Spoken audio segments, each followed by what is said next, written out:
So, hello everybody. Thank you very much for being here. I see the room is almost full, so it's really great for the first workshop of the School of Data Journalism 2014. My name is Antoine Laurent. I'm a senior project manager with the European Journalism Center, in charge of the organization of the School of Data Journalism here, with Milena Marin here at the front from the Open Knowledge Foundation. So the School of Data Journalism, hosted by the International Journalism Festival of Perugia, we like to say it's the biggest data journalism training event in Europe. So you might have subscribed already, registered to our scheduling tool online on datajournalismschool.net, and so you could see that we have 4 panel sessions and over or around 10 workshops with around 25 speakers this year. So we're really happy about that, because I think we somehow doubled the size of the School of Data Journalism since last year. So please don't forget to register if you haven't done it online already, because then we'll send you material from the workshops and panels by email after each workshop. For those who are not yet online, I think the password is welcome. So if you have, this should work, so if you have any problems, don't hesitate to ask me or Milena, but this should work. And apart from that, I'm very happy to introduce Steve Doig here with us since the beginning of the School of Data Journalism, so since 3 years ago you started. Steve is here for his first workshop, because you have 2 workshops here.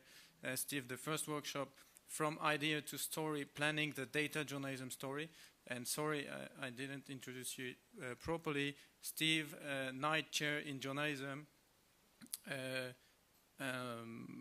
I don't have the... I can talk about myself. Yeah. I know really sorry about it. I wanted to say Wizard of Computer-Assisted Reporting. Yeah. This, you let me say it. So I won't be much longer. If you have any questions, come to me or Milena here at the front, and I'll let you enjoy the workshop after this nice brainwashing we've had with our lovely advertisers and sponsors. And please enjoy.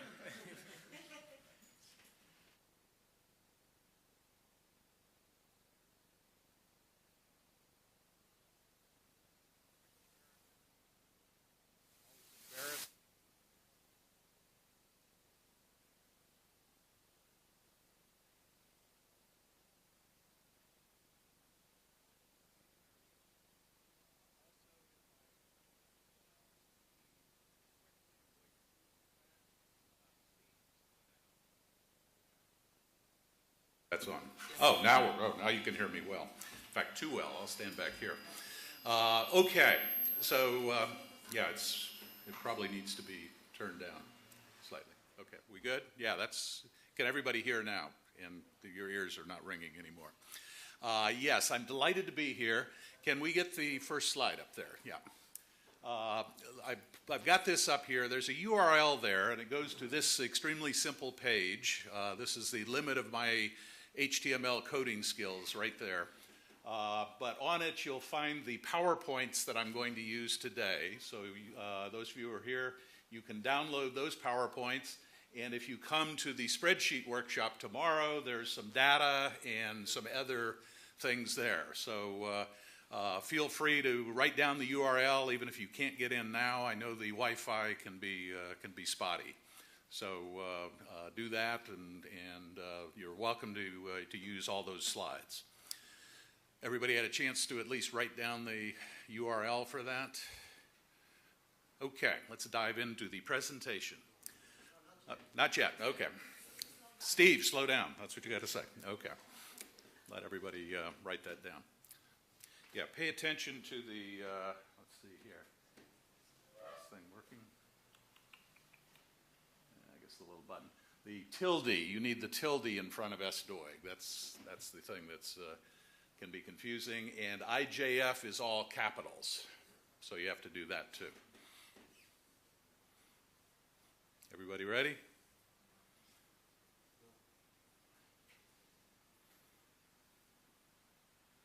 Five, four, three, two, one. Okay. We will send around the Yeah. I'll put it up at the end also, so you can get it then. Again, you don't need it for this presentation, but tomorrow, if you come for the Excel workshop, it'd be good if you already had the data, the practice data, IJF 14 practice data. Have that, and then we'll go through the data tomorrow in that workshop.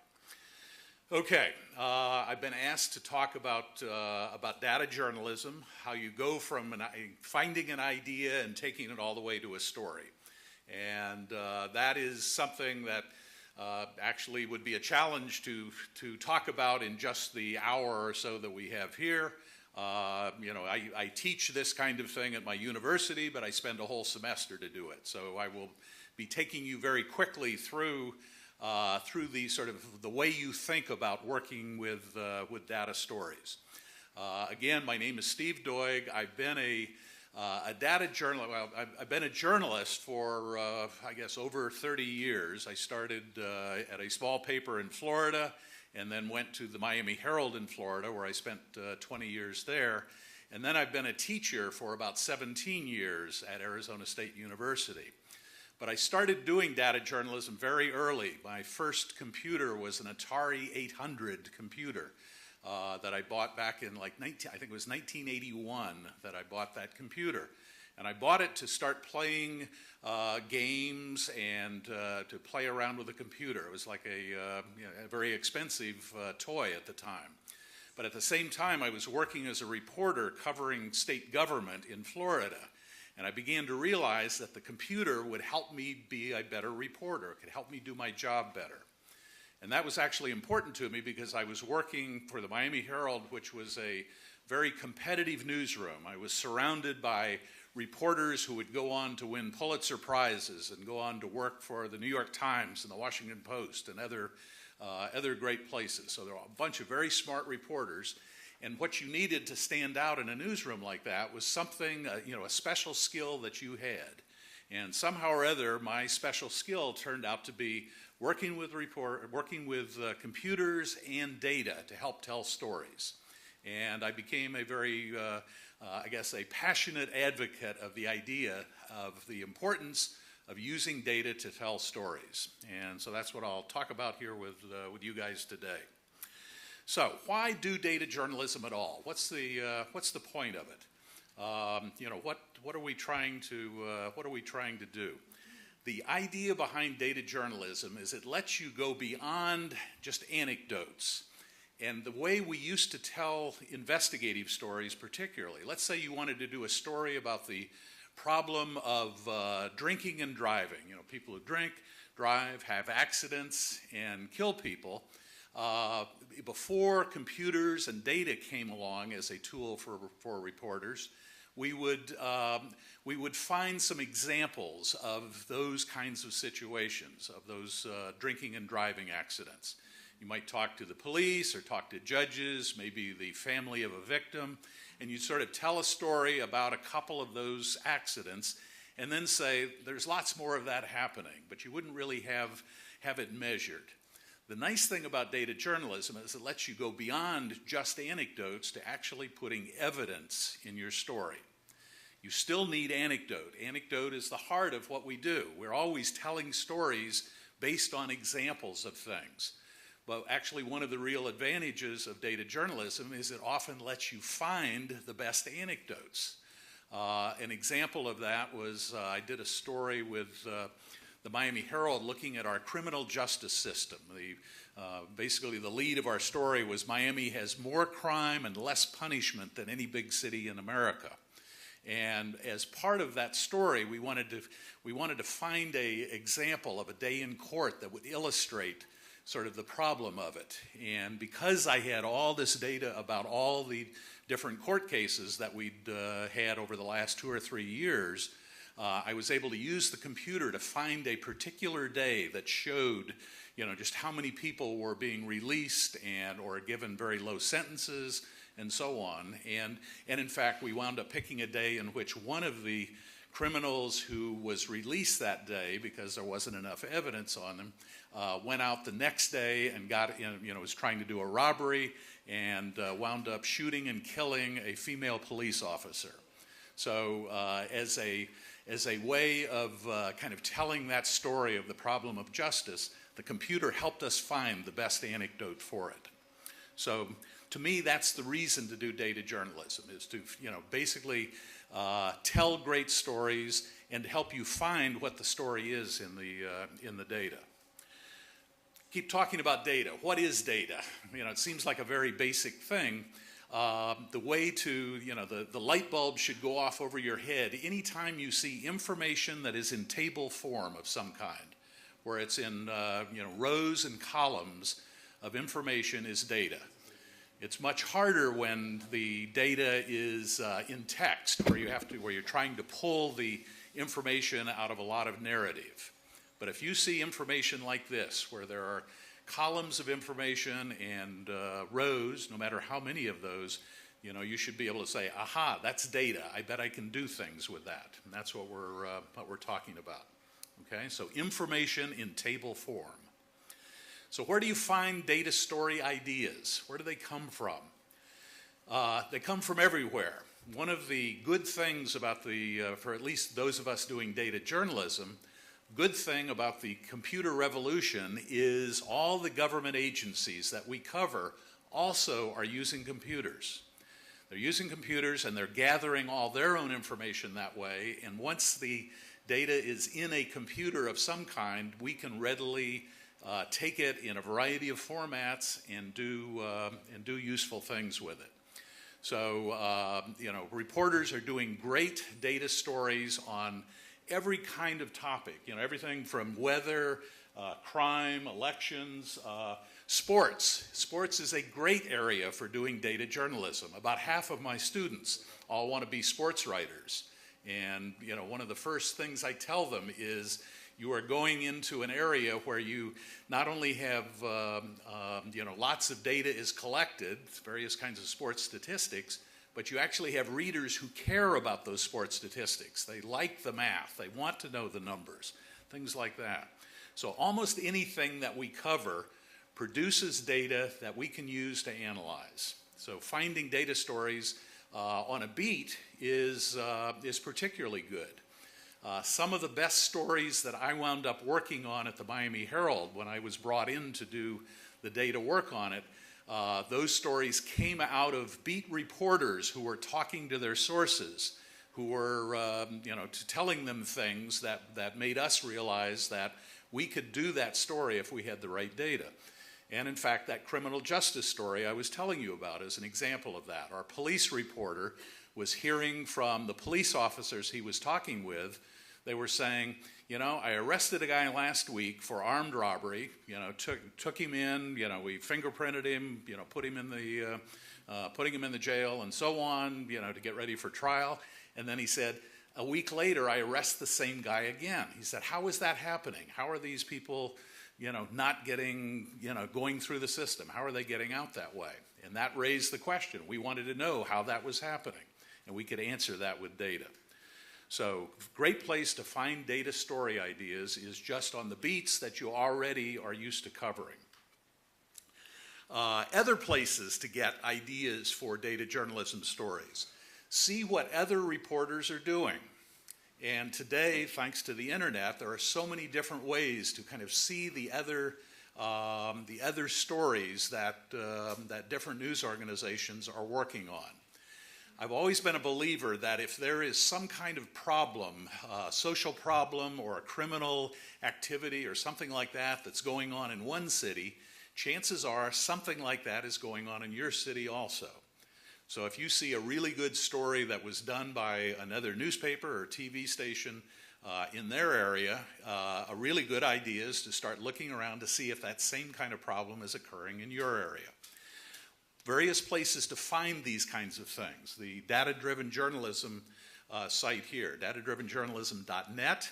One of the great parts of this site are the lists of the stories, the featured projects that they've done, and those things are regularly updated. That way you can see what other reporters are doing in different countries, where they will wind up talking about the sources they've used and so on. So I particularly recommend datadrivenjournalism.net. Here's another good one, IRE. Some of you may know of IRE already. It's started in America, but certainly the concept of it is spread. There are now organizations all around the world that are doing the kinds of things that IRE began to do. IRE stands for Investigative Reporters and Editors. And certainly in the US, IRE became the leading training organization for data journalism. And one of the things on the IRE site, it's ire.org is the URL, is this extra extra. And extra extra is where anytime there's an investigative project of some kind, not necessarily just the really big ones, the kind that take months to do, but even quick stories that are done get posted on Extra Extra, and other reporters get to read them.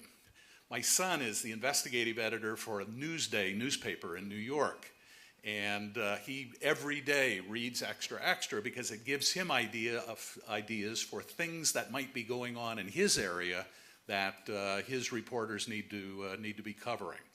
So that's a particularly good source as well. The Guardian, also doing marvelous data work. And if you haven't seen their data blog, you should look at it. They do all kinds of interesting things with data. That don't always produce, it's not always investigative stories. I should add, that's another sort of another point to make about data stories. They don't have to be big, heavy, looking into crime or social justice or things like that. There's lots of fun data stories that can be done. I'll give you an example of another place where you can find ideas for data stories just by looking at the list of databases that particular government agencies collect. Sometimes those will give you ideas. And the best example I can think of that, at least in my case, was when I was at the Miami Herald, our librarian did a public records request of all the government databases that were being collected by the local government, the Miami-Dade government. And so she wound up with this long list of 60 or 70 different databases. And I was looking down the list, and one of them was the dog license database. All the dogs in Miami had to have a dog tag. And when I looked at that, I said, that's interesting, because among the things that were in that database was not only the name of the owner and the location of where the dog lived, but also the breed of the dog and the name of the dog. And so I wound up doing a very quick kind of overnight story using the dog license database, where we could count the number of different breeds and talk about which breeds were the most popular. In Miami, it was actually Dobermans and Poodles were the two most popular for no apparent reason. We looked at the names of dogs, and we found that people aren't very creative. There were hundreds of collies named Lassie, and hundreds of bulldogs named Winston, like Winston Churchill. That kind of thing. There were a few dogs that were named after their own owner. It's like me having a dog named Steve. Come on, Steve, let's go. Why? I don't know. So I was able to, map the concentrations of different dogs and so on. And believe me, that was probably the best read data story I ever did, because everybody likes their dog or whatever. So lots of people were reading it. They're going over these lists of names and so on. It's a very popular story. So anyway, Guardian Data Blog is a great place to get good data story ideas. You also can get story ideas certainly from the usual kinds of sources that you journalists already know how to use. People who are informants or whistleblowers. Somebody who has a story to tell you and they want you to do a story. And very often an informant can be an excellent way into getting data that otherwise might be hard to get. They may be able to actually give you documents and give you databases that you can work with. And this has produced many great stories. Reading documents that are produced by government agencies is a useful thing. Not only by government agencies, but also by academics. There are people in the universities who study various kinds of social problems, and they gather data to do these things. And if you become aware of those kinds of studies, you often will have a way to learn quickly about data that can reveal very important things that you need to be aware of. And often the academic, the professor, or whoever is doing this, will be delighted to have you work with them on the story, because normally people don't pay that much attention to academic research, just other academics do. But the idea of having a news organization pay attention to their work and so on will make them very happy, and they'll be very likely to help you. So read those documents, study the documents, learn the databases that different agencies keep. Read those academic reports, including the footnotes and the bibliography. That will lead you to good, interesting data sources. Pardon me. Here's the process that I go through when I am trying to create a data story, and it's basically the idea behind it is you work backwards. You start out with the idea of your story. I want to do a story on the problems of crime in my area. Okay, so that's going to be your basic thing. But then you start thinking, okay, what kind of statements would I like to make in my story? Things like, I'll go through them in a second, but basically there are various kinds of things that you would like to make, kind of bullet points that you would like to make. So once you know the statements you want to make, then you'll say, what kind of variables do I need to be able to make those statements? And then you would say, who would collect data that would include those variables? And then finally you would start to think, okay, how do I get that data from the person who does the collecting? Okay, so you're basically working backwards. You're almost thinking of what the end product, what your actual final story is going to be like before you even know what data you have. So you work backwards. Let's go through that. So the lead of a story like this is probably going to be your hypothesis. Your hypothesis might be, crime is getting worse in my area, okay? And then you would realize that if I was going to start out a story saying, crime is a problem here, we would want to have, several key points that we would make, the bullet points, the statements. And if you were doing that crime and court story, it might be things like, crime is increased by X amount. Okay, you don't even know what the X is yet. You haven't studied the data, but you know you want to be able to make that statement, and you'll learn what the X is once you have a chance to study the data. Or the amount of crime per 100,000 people in such and such a city is the worst in our area. That might be a statement you want to make in there. Or only a certain percentage of crimes actually ever get somebody arrested. All those kinds of things are statements you would like to make. Even though you don't know what those numbers will be, those are things that you would want to say in this story. Okay? So you say, now I have an idea. I've actually written down some of those statements. Now, what variables do I need to be able to make those statements, to fill in those numbers? And you start thinking again in terms of the table of information that might give you what you need. Once again, the columns will be your variables, And the rows will be your individual cases, whether the rows are particular people who are arrested or statistics for different cities or whatever it is that you're looking at, crime reports or something like that. Realize that there are two different kinds of variables that you're mostly interested in. One are the so-called categorical variables. These are the ones that are things like the gender, the sex, the name of the city, the zip code, the postal code, the type of crime. Is it a murder or a robbery or whatever? All those kinds of things basically are variables that have labels on them. Those would be the categorical variables.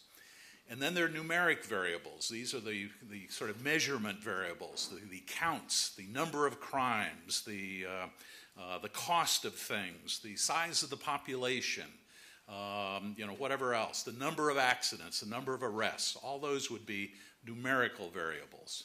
So once you get that idea of the two different kinds, you then start thinking of, okay, what variables do I need to be able to do my crime and court story? So in that case, we know we would need, among the variables would be the kind of crime, because we wanted to be able to count, how many murders, how many robberies, how many car thefts, all those were going on. We would want the population of the places where these crimes were happening, so we could make a direct comparison of different sized places. We would want the date of the crime, the time it happened, the location where it happened, the number of victims, perhaps, the amount of money stolen, was an arrest made, a yes/no question, perhaps. All those kinds of things would be variables that we would need to be able to do these, to make the statements that we've already decided we want to do. Then we have to say, okay, who collects those kinds of variables? And like I told you before, the good thing about this age of working with data journalism is all the agencies that we are covering, all types of government, plus corporations and so on, are all collecting lots and lots of information. So it's not like we have to create it ourselves. Back when I was starting doing data journalism, for instance, I did back when Miami was the murder capital of the United States. Yay, we're #1.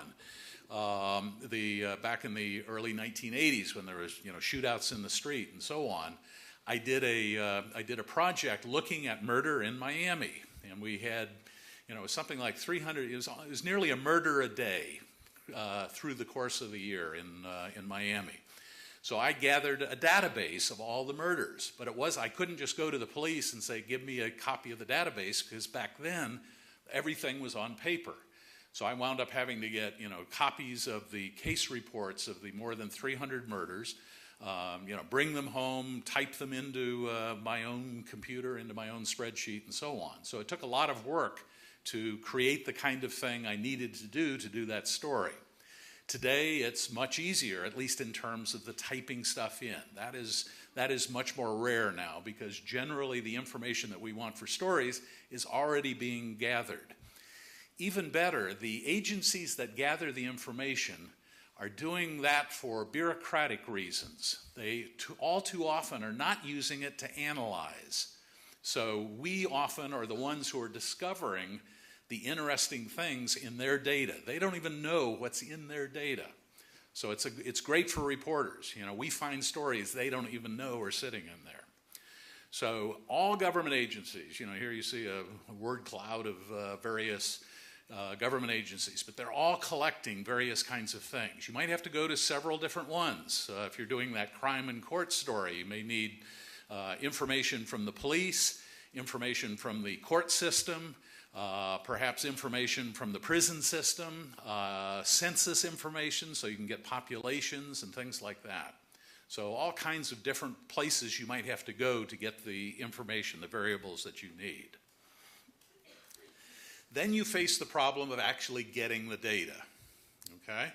And the one thing I always hear when I come to Europe to talk about these stories is how lucky it is we're in the United States, where all we have to do is pick up the telephone and call a government agency, and they send a limousine over immediately to hand us our data. It's not actually that easy. But we do have, certainly in the United States, we do have pretty strong public records laws. All too often we have to go to court to enforce those. We still run into agencies that try to keep what should be public information, keep that private, or try to charge a lot of money for us to get that information. But I have to say that in the years I've been coming to Europe to talk about this, it has gotten a lot better for you too. The European Union has at least passed public records laws that, at least on paper, look good. And from what I see of the data journalism being done by news organizations in Europe, more and more reporters are actually getting their hands on good data. They're fighting for it and getting it. So that's the real trick, using the public records laws, getting those documents, downloading it, and so on. There are various kinds of places to get help and information. Here in Europe, the wobbing.eu, I think is this site up here. Wobbing. Yeah, if you Google Wobbing, W-O-B-B-I-N-G, it will lead you to a number of great resources for doing public records requests from governments here in Europe. In the United States, our equivalent to the Wobbing laws are the Freedom of Information Act. This is for federal information. And down at our state and local levels, we have various kinds of sunshine laws and public records laws and so on.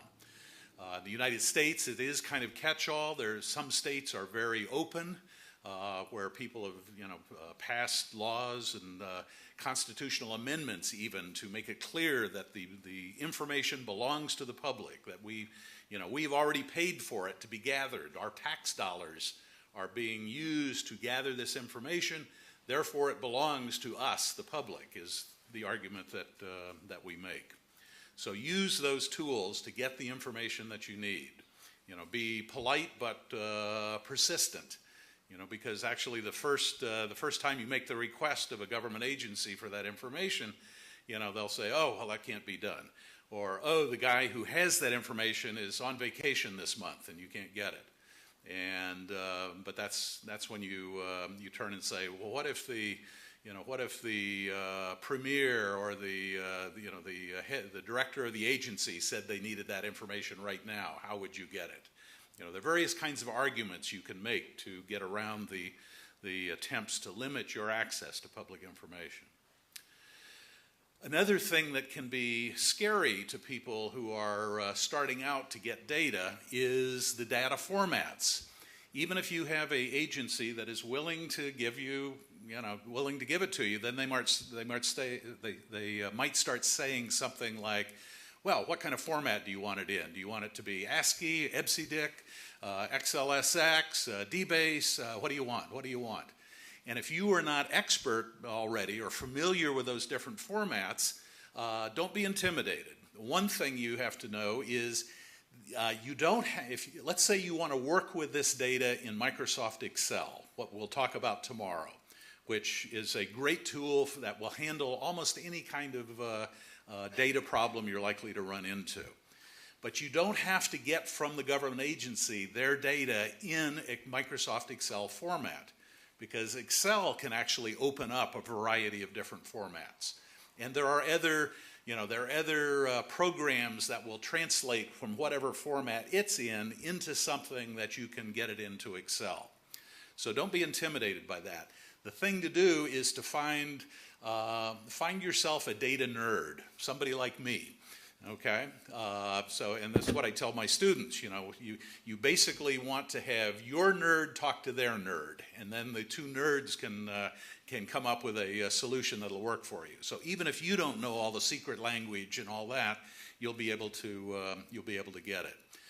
One place to find good nerds, in fact, is on some of these email lists. In the United States and with a number of foreign journalists who also are active in it, is a list called NICAR-L, N-I-C-A-R-L, NICAR-L. And it's the list where data journalists talk about the problems they're running into. So somebody can, let's say a new data journalist can post a question saying, I've been told I can only have it in this format. Is this going to be a problem? And then somebody else, somebody like me, within minutes will be posting an answer saying, here's what to tell them, yes, you can take that, here's how to turn it into what you want. So there's lots of help out there, even if you aren't an expert yet. So don't let that intimidate you. Yes? For NICARL, yes, it's a listserv. It's NICAR-L. And you can sign up to NICARL if you go to ire.org. Okay? Data-driven journalism is the other list I was going to recommend, the DDJ list. If you do Google for data-driven journalism, you'll find the list there that is excellent. Bunch of really good data journalists who will talk about it. And just to say that I'm taking notes, and we'll circulate the notes with all these links included. So you'll have all the resources. Yeah, and I'll put a list of these kinds of URLs on that same website I gave, so you can download that too. Okay. Yeah, but the DDJ list is very good, and there you're hearing not just Europeans, but actually people all over the world talking about data stuff. It's become a real resource. One thing to watch out for. Here is one format that that try to avoid getting, and this is the PDF format. Okay, the public document format that Adobe has. The problem with PDF is it looks great, it's very readable, and so on. But it doesn't import well into other things.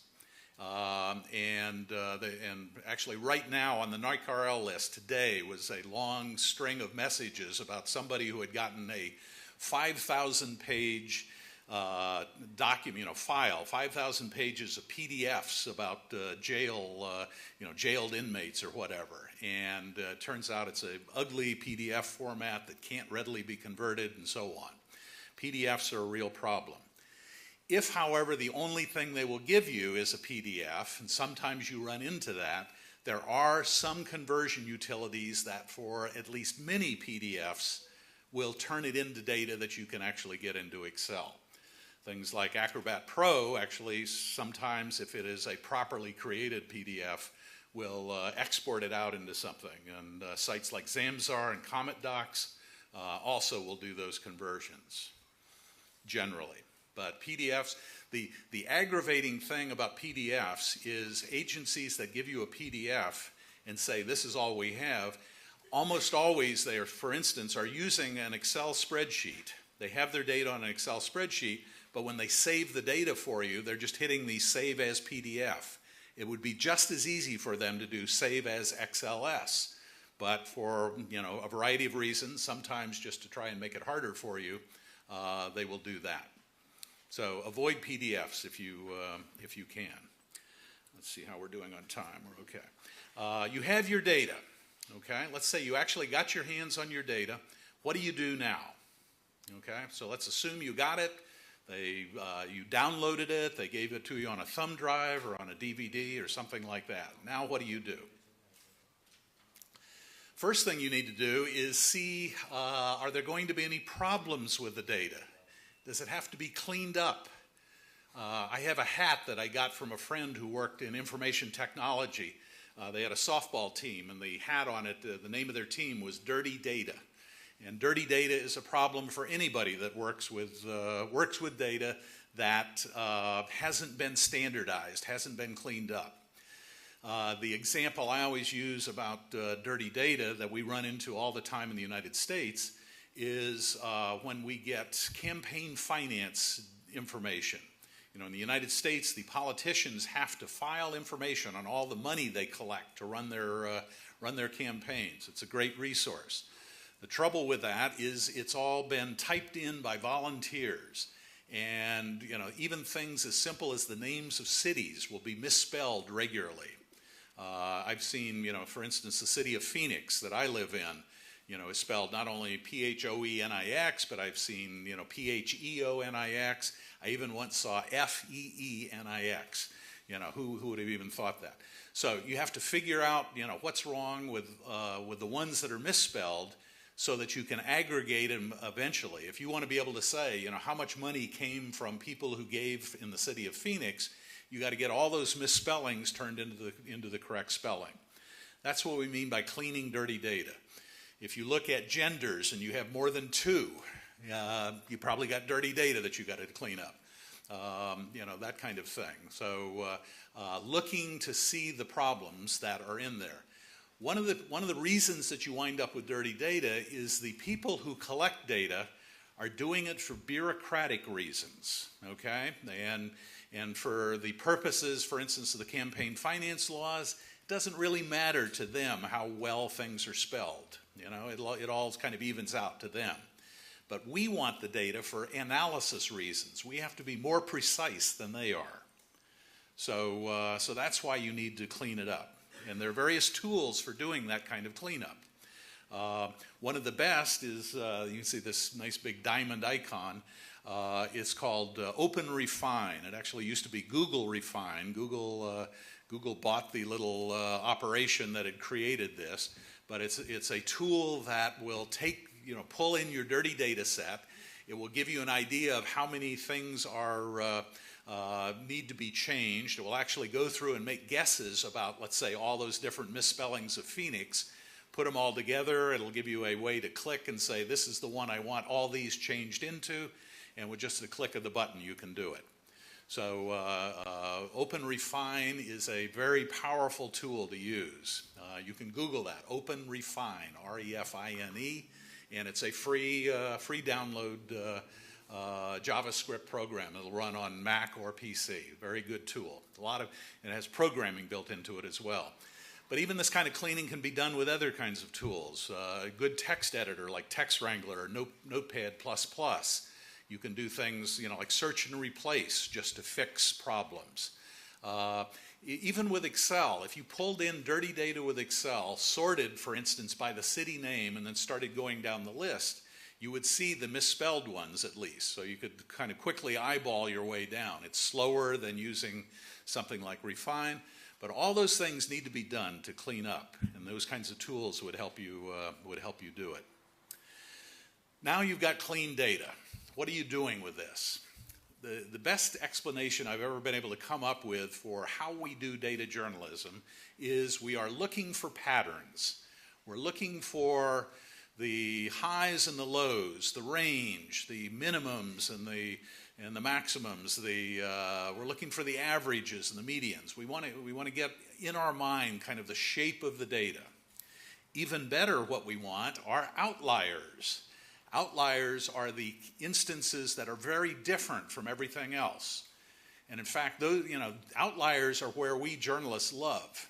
The way the rest of the world works is, well, that's kind of boring. We like the ones that are the most and the least and the best and the worst. That's the places where our stories come from. So many kinds of stories have been discovered by doing, even something as simple as sorting and so on.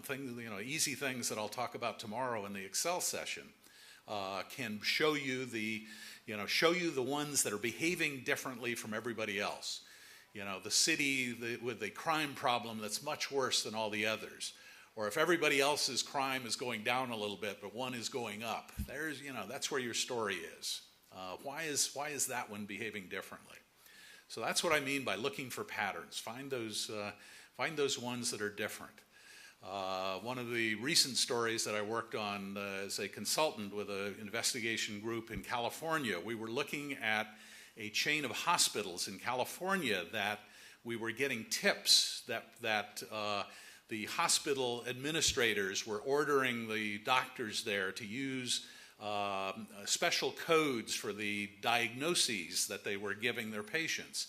And basically what we were being told is they were turning kind of normal medical conditions into dramatic ones, very dangerous medical conditions, because the government would pay more for patients who had those conditions. And so we wanted to know, is that true? Were they, is this chain of hospitals actually doing this in a way that could be detected? So we got a big database of all the diagnoses of all the patients that had been in, all the California hospitals over 5 years, and then by using a computer, we were able to see that, if we sorted by the percentage of patients who were being diagnosed with these particular dire and dramatic illnesses, Were they spread through all hospitals evenly, or were some much more than others? And happily for our story, yes, of the top 10 hospitals that were finding these particular kinds of diagnoses, it was like 8 of the 10 of them were all this chain of hospitals. And the rates that they were doing at it was so dramatically higher than the average for the entire state that it became obvious what they were doing. Even more obvious was after we started writing these stories saying that they were doing this, when the next year's data came out, that particular thing disappeared entirely. They weren't doing it anymore, and it became obvious from the data that way too. So looking for the patterns in the data is how you do these stories. Excel, as I said, is probably the go-to tool. It's certainly the gateway drug for doing data journalism. I'll put it that way. Once you start seeing what Excel will do for you, you will realize that 80 to 90% of any story that you're going to do in data journalism, you probably can use Excel to do it. Excel these days will hold as many as about 1 million records in it. It'll hold thousands of variables. You almost never run into anything with more than a few dozen variables, but Excel will hold all that.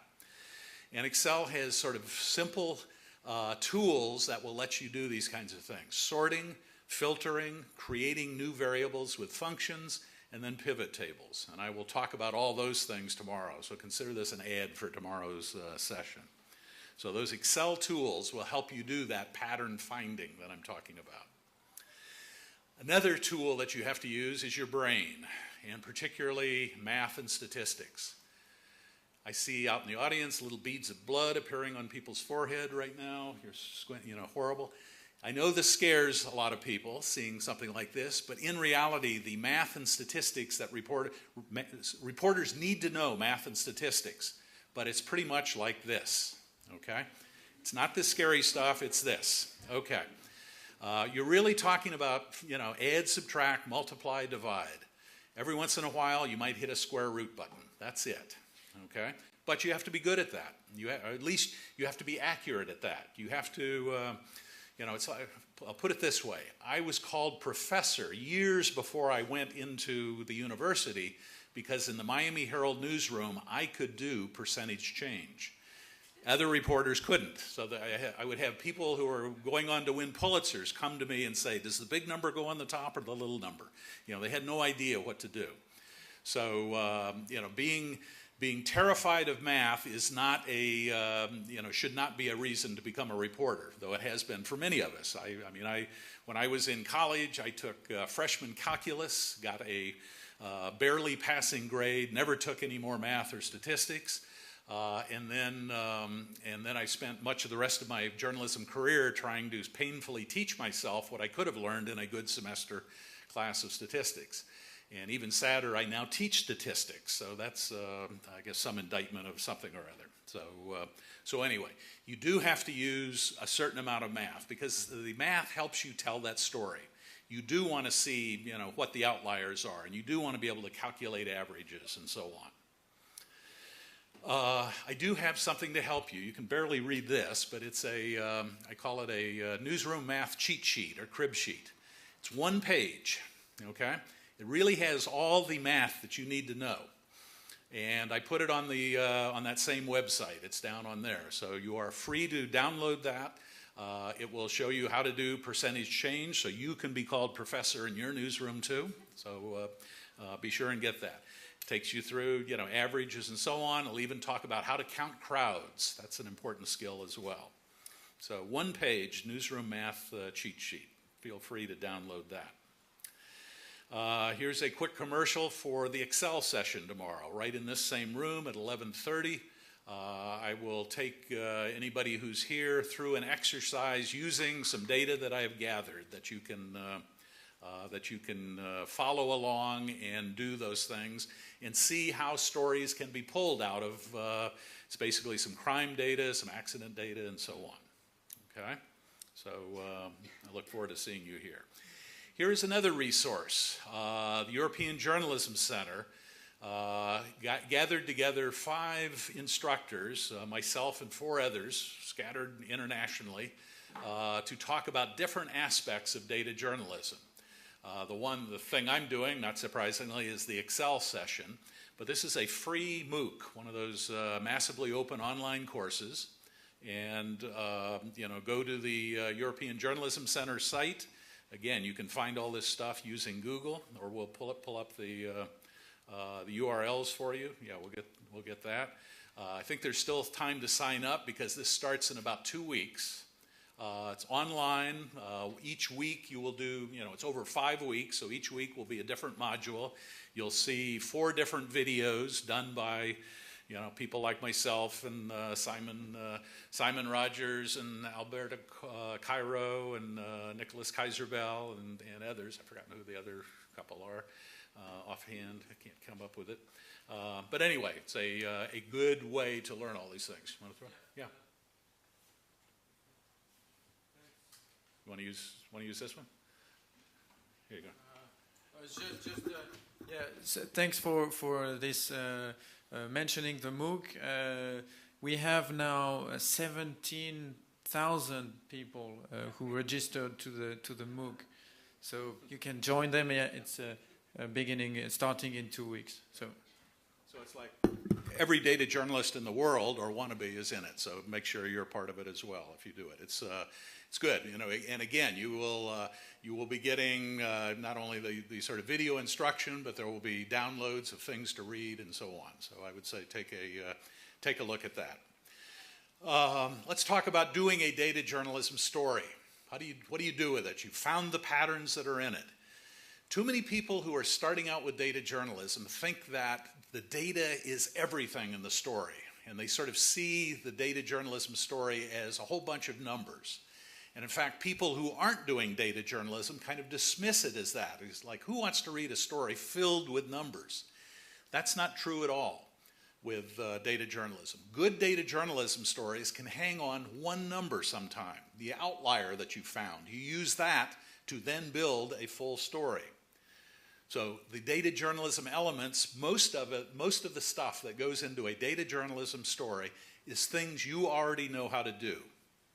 Okay? It's, talking to sources, reading documents, getting people to tell you stories, getting photographs, getting audio interviews, videography, all those elements are part of data journalism stories. The data, in fact, may be the smallest piece of it all. The best way to deal with data, if you do in fact want to use a lot of numbers, is to break it out. Have a list on the side. You don't put that in the middle of your story. That in fact would slow the story down. You break it out on the side. You put it on the web. You let it be interactive so people can explore and find the examples that fit their situation, fit their life. They want to look up, how crime is in their neighborhood and so on. Those are all ways to deal with it. And your overall story can actually be a well-crafted one. You need a team to do good data journalism stories. Obviously, you need the person who gathered the data and who's done the analysis and so on. But many data stories, particularly when they start becoming big, require other reporters. You bring in other skills to help tell that story. In my case, when I worked at the Miami Herald, I was the one who was really good with working with the data, but we had other reporters who were, certainly better than I was at, for instance, getting people to talk to them and have the patience to go through, thousands of pages of documents and things like that. I don't have that kind of patience, and so on. So bringing in other reporters, good editors who can help you focus your story and, help you find, the story that you really want to tell. And then you need all the other things that go with a good story, the graphic artists and the interactive web design and anything else like that, good photos and so on. That's all part of a data story. And again, it's stuff that you already know how to do. So even if you're here and you're trying to learn a little bit about what this data journalism is like, one thing to know is it's not just, you hit a button and suddenly data journalism story appears. That data analysis portion is only the first step towards a good data journalism story. But again, most of those other steps you already probably got a pretty good idea about.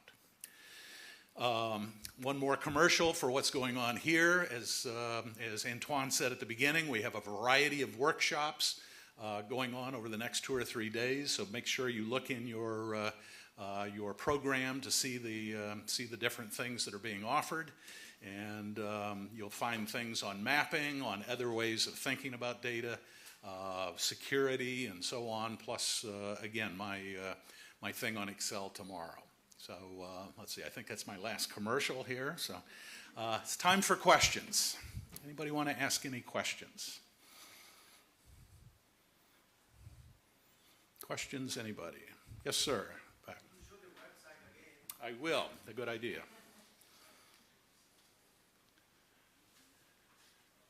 There you go. Other question? Yes, sir.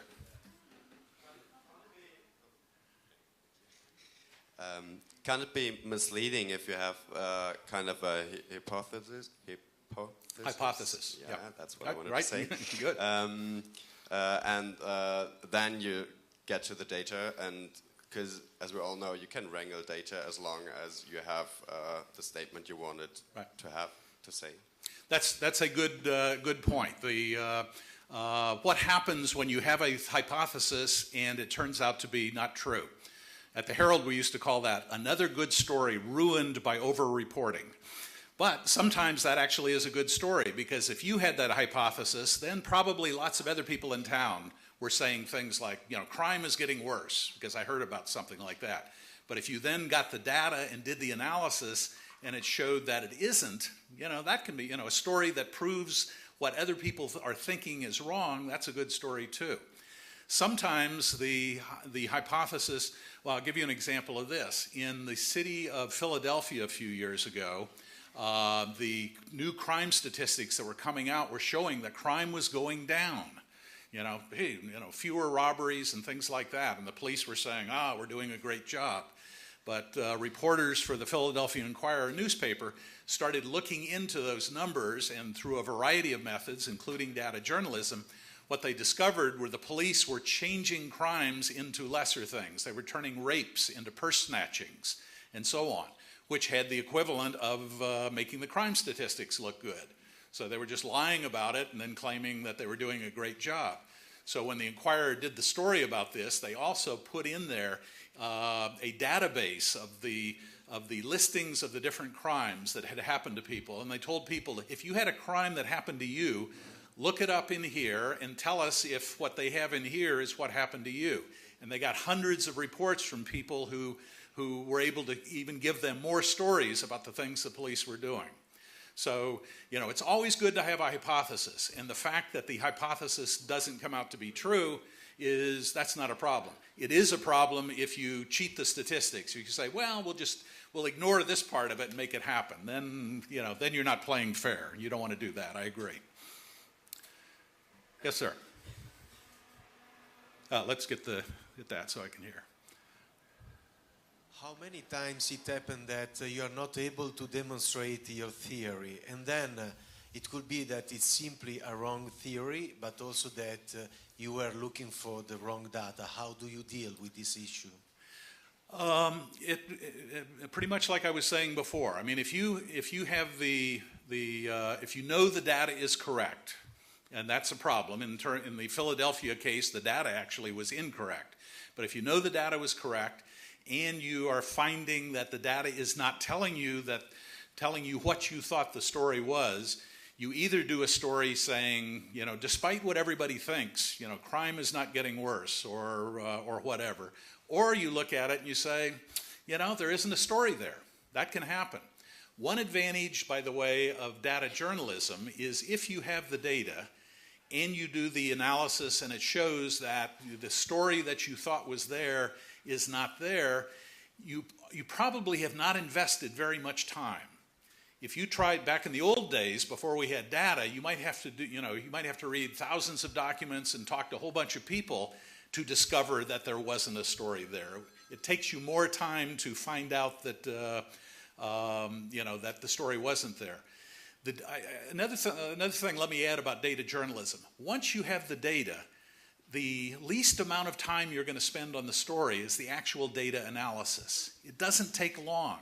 You know, with Excel, if you have it in a spreadsheet, you sort, you create a pivot table, there's your pattern, okay? The biggest story I ever worked on, I'm sure, was the hurricane in Miami. You know, it's the one the Herald won the Pulitzer Prize for. The aftermath of Hurricane Andrew. The key part of our story was the finding that the newer the home, the more likely it was to be destroyed, was the key thing that came out of the data. I got that part of the story in an afternoon. Once we had the data, I ran it through the computer, pulled up the frequency table, there was the lead of our story. So I didn't have to put in lots of work to discover that we did have a story in that case, that there was a pattern that we could hang it on. But the same thing works the other way. If it's not there, it's just not there, and you can move on to another story. Yes, ma'am. Yeah. Does it mean you can't be surprised by things that are in the data? You can't really break news? Oh, absolutely, you can break news. One thing I always do whenever I get a data set for one particular kind of story, I then dig through the data set to see if there are other things that will tell me that will be good stories. The data set that I used for Hurricane Andrew was the property tax roll, basically a listing of all the property in Miami and the amount of value of it and so on. I used that not only for Hurricane Andrew, but then started playing around with it and discovered that we could tell a story about how the property appraiser's office was undervaluing high-priced homes, which essentially is a tax break for rich people. Just again, I thought, gee, let me take a look at it and see if there's a pattern there. So yes, you can break stories certainly using data. Did that answer that, sort of? Okay. Other questions? We got a few more minutes before we got a break, so good. On your opinion, in this job, it's more important to be a well journalist, a man who know how to tell a story, how to attract curiosity from people, or it's more important to is a very math and statistics addicted who know how to fit data and stories. Yeah, what is more important? The most important thing is to be a good journalist, to be able to recognize a story. And the point on data journalism is it's just one way to tell stories. It's one way to find stories. And I'm not saying, I don't believe that all journalists ought to be like me. A newsroom filled with Steve Doigs would not work. There are skills that I don't have that other people do have. So, whatever skills you have, those are the things that you bring to it. I guess I'm here to say about data journalism is it isn't as hard as some people think it is. Again, it's like I said with the math, 1 plus 1 equals 2.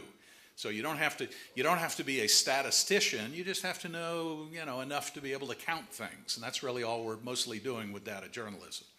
But the more important part of being a data journalist, the important word in data journalism is journalism, not data, is the way I think about it. Any other questions? Okay, yes.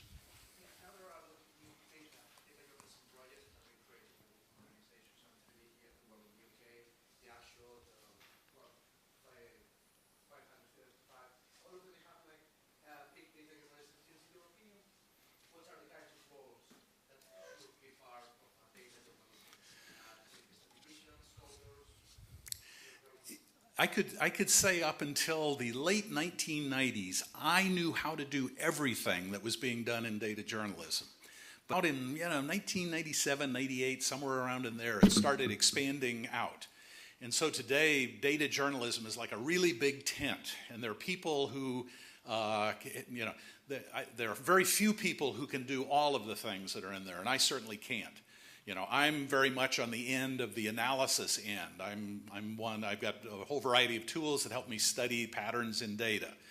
On the other far end are the people who are expert in the presentation side of it, who can do web design and create interactive graphics and things like that. As far as I'm concerned, all of that is data journalism. Okay, it's just different ways of telling the story. And to do it really well, like the New York Times or the Guardian or whatever are doing, you need people with a whole variety of these skills brought together that way. So, so I guess the answer is Whatever skills you bring to data journalism are probably going to be useful in some way or other. And if you have an affinity for it, if it resonates with you, you will probably pick up some of the other skills. I mean, again, I'll never be a web designer, but I certainly can look at my data and come up with ideas to give to the web designer, saying, here are ways that I think we could make a good interactive database or something like that. So your skills will expand the more of the stuff you do. Anything else? I think we're near the end of the time. They want to be able to change the next one. Okay, thank you for your attention. I hope to see many of you tomorrow. Bye-bye.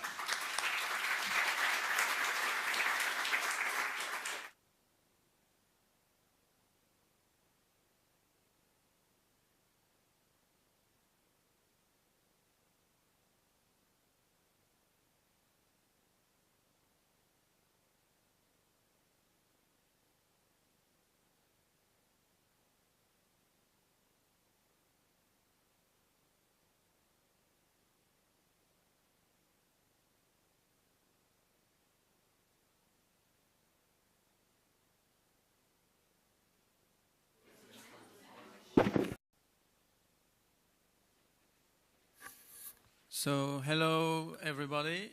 Thank you very much for being here. I see the room is almost full, so it's really, really great for the first workshop of the School of Data Journalism 2014.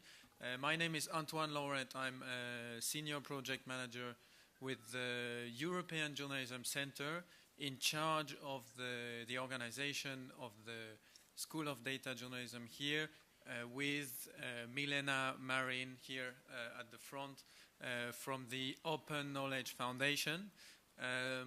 So the School of Data Journalism, hosted by the International Journalism Festival of Perugia, we like to say it's the biggest data journalism training event in Europe.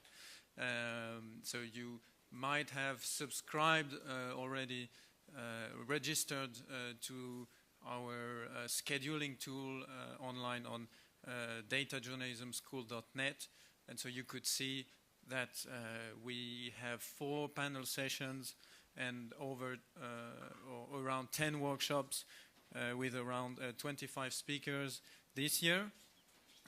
So we're really happy about that, because I think we somehow doubled the size of the School of Data Journalism since last year.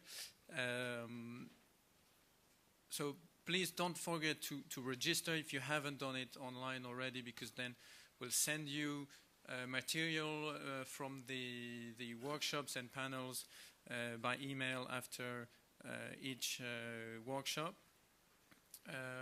For those who are not yet online, I think the password is welcome. So if you have, this should work, so if you have any problems, don't hesitate to ask me or Milena, but this should work. And apart from that, I'm very happy to introduce Steve Doig here with us since the beginning of the School of Data Journalism, so since 3 years ago you started. Steve is here for his first workshop, because you have 2 workshops here. Steve, the first workshop, From Idea to Story, Planning the Data Journalism Story. And sorry, I didn't introduce you properly. Steve, Knight Chair in Journalism. I don't have the... I can talk about myself. Yeah. I know really sorry about it. I wanted to say wizard of computer-assisted reporting. Yeah. This, you let me say it. So I won't be much longer. If you have any questions, come to me or Milena here at the front, and I'll let you enjoy the workshop after this nice brainwashing we've had with our lovely advertisers and sponsors. And please enjoy.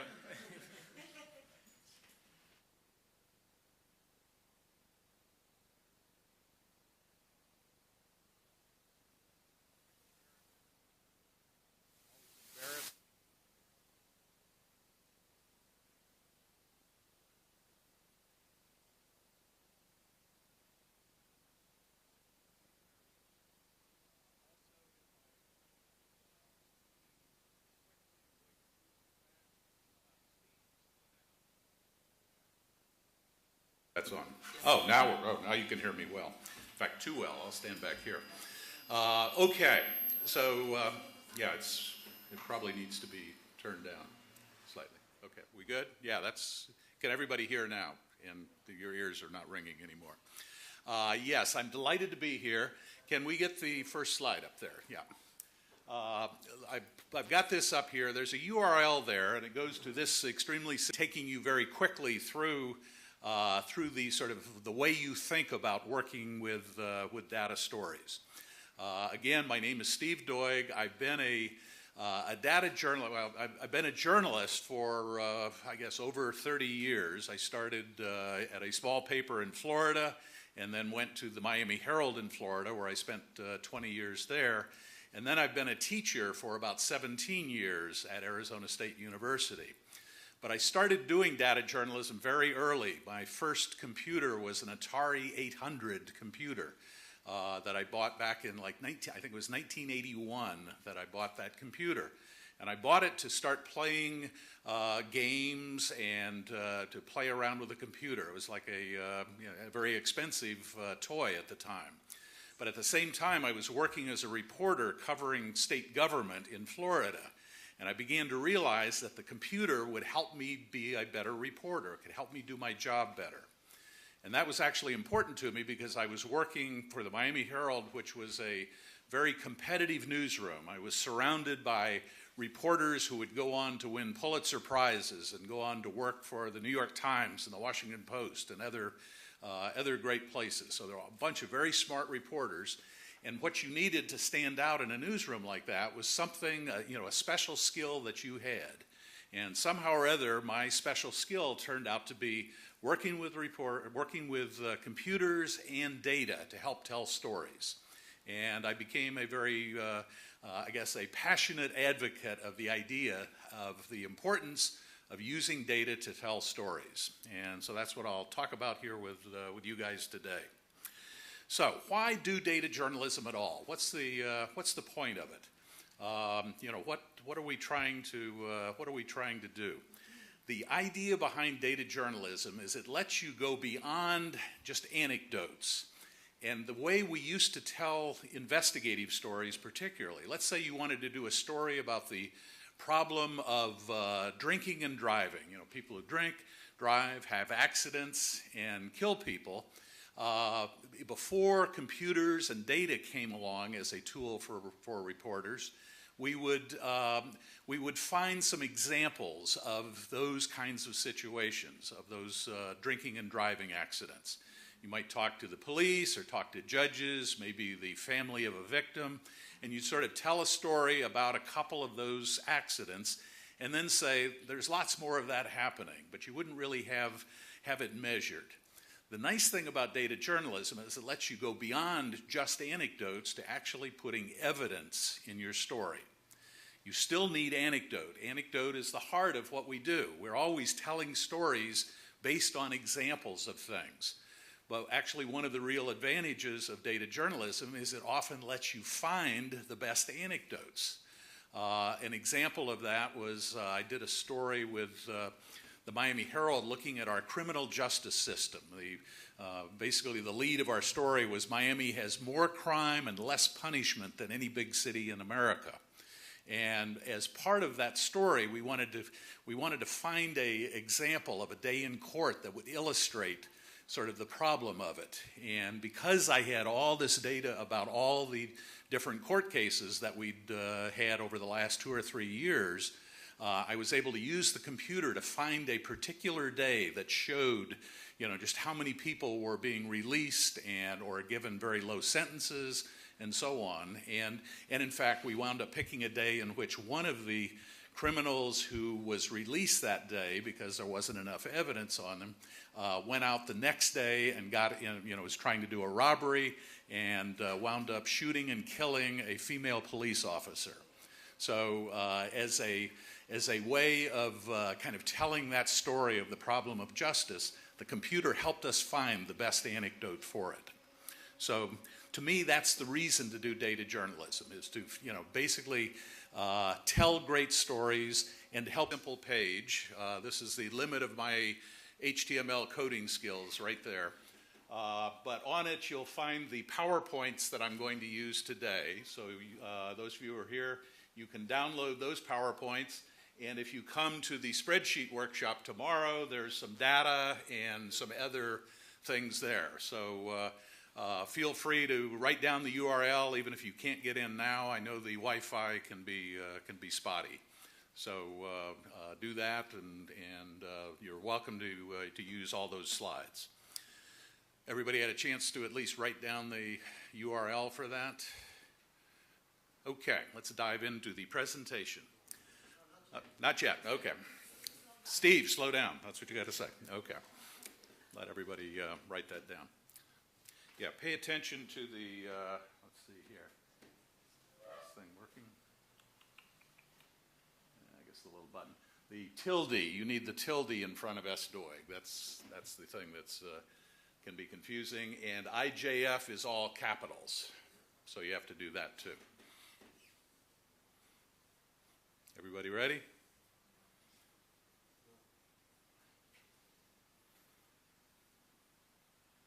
Five, 4, 3, 2, 1. Okay. We will send around the Yeah. I'll put it up at the end also, so you can get it then. Again, you don't need it for this presentation, but tomorrow, if you come for the Excel workshop, it'd be good if you already had the data, the practice data.